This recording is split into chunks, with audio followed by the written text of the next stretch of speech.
Romance, जो कि एक ऐसी फैंटेसी है जो शायद तुम में से हर कोई अपनी लाइफ में एक ना तो एक बार एक्सपीरियंस करना ही चाहते होंगे, बट आई एम श्योर तुम में से आधे से ज्यादा लोग आज तक ये एक्सपीरियंस कभी फील नहीं कर पाए होंगे।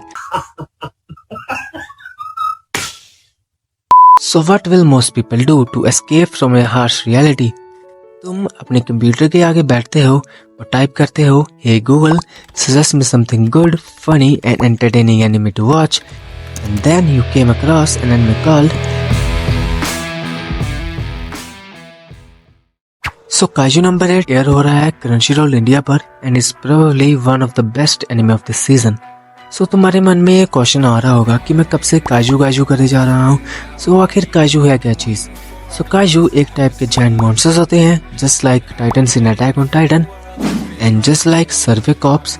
जापान की खुद की एक एंटी काजू डिफेंस फोर्स है जिसका मोटिव है काजूस को एलिमिनेट करना। द स्टोरी ऑफ काजू नंबर 8 रिवॉल्व्स अराउंड अ गाय नेम्ड काफका इबिनो, जिसकी उम्र 32 साल की है और उसका सपना भी एंटी काजू डिफेंस फोर्स को ज्वाइन करने का होता है, लेकिन किसी रीजंस के चलते वो आज तक एंटी काजू डिफेंस फोर्स को ज्वाइन नहीं कर पाया। और जैसा कि तुम सब जानते हो, अगर तुम्हारा ड्रीम बचपन से कुछ बनने का होता है और स्टिल 32 की एज में आते आते तुम अपना ड्रीम अभी तक अचीव नहीं कर पाए हो, so what will most people do? They will probably give up, right? And Kafka is not different. उसके पास ना ही सुपर ह्यूमन स्ट्रेंथ है और ना ही उसके पास यंग काफका की मेंटालिटी है।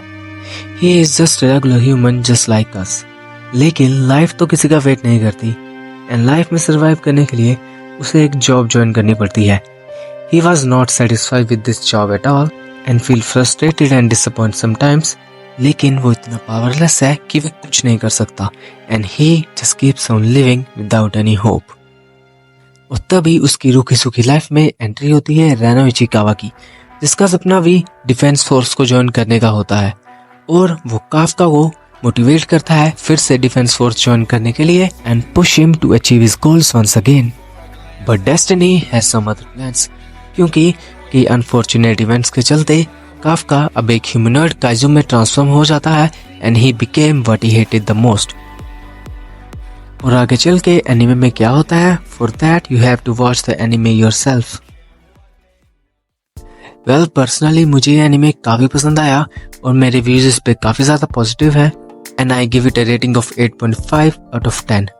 वैसे तो इसकी एनिमेशन काफी ज्यादा अच्छी है, बट कई सीन्स ऐसे भी आते हैं जब तुम्हारे मुंह से पक्का निकलेगा, man this animation is fucking great. Even though इस एनिमे का सेलिंग पॉइंट एक्शन है, बट इस शो की कॉमेडी काफी ज्यादा बढ़िया है। ओवरऑल इस एनिमे में वो सब कुछ है जो कि तुम एक अच्छे शोने से एक्सपेक्ट करते हो, whether it is hyped action scenes, moments filled with goosebumps, lovable side characters and a good music. वैसे मैंने इसकी मांगा तो रेट नहीं की है, बट मांगा रेडर्स का कहना है कि एनिमे काफी ज्यादा तगड़ा है। Oh my God! Wow!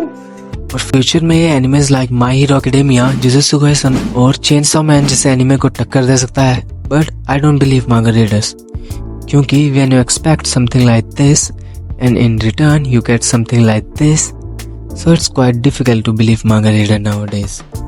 In the end, इस एनिमे में कुछ ज्यादा अनयूजुअल तो नहीं है and it is quite predictable to some extent, और इस रीजन के चलते इसे इंटरनेट पर काफी ज्यादा हेट मिल रही है।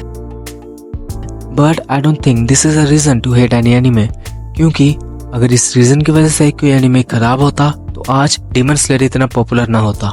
सो I just want to say, not every anime needs to be complicated and sometimes simple is special.